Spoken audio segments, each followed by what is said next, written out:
Secure చేశారు.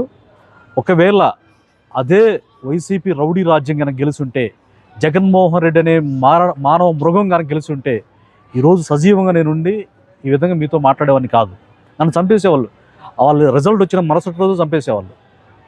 So నిజంగా కూటమి గెలవటం కర్మ అంటారు కదా, దైవ సంకల్పం. మంచి గోల్డెన్ డేస్, మంచి గొప్ప నాయకుడు వచ్చారు. అంత మారణ హోమాన్ని తట్టుకొని నిలబడ్డానంటే దేవుడు సేవ చేశాడు. పార్టీ కూడా అండగా ఉందని చెప్పగలను. ఒక మంచి ప్రభుత్వం వచ్చింది.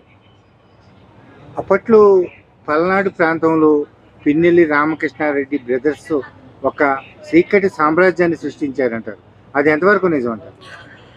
అంతకు మించిన పదాలు ఏమనుంటే వాడొచ్చండి. చీకటి సామ్రాజ్యం అనేది సరిపోదు. చీకటి సామ్రాజ్యం అంటే వాళ్ళు 1000 కోట్లు సంపాదించారు.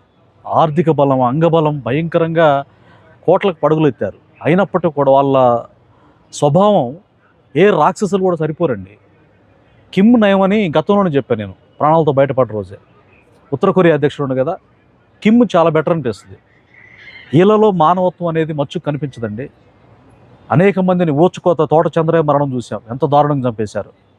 అంతకు మించిన దారుణం నా పట్ల జరిగేది, నేను తప్పించుకోవడం జరిగింది. ఇప్పుడు మీరు పోలింగ్ బూత్లో ఏజెంట్గా కూర్చున్నప్పుడు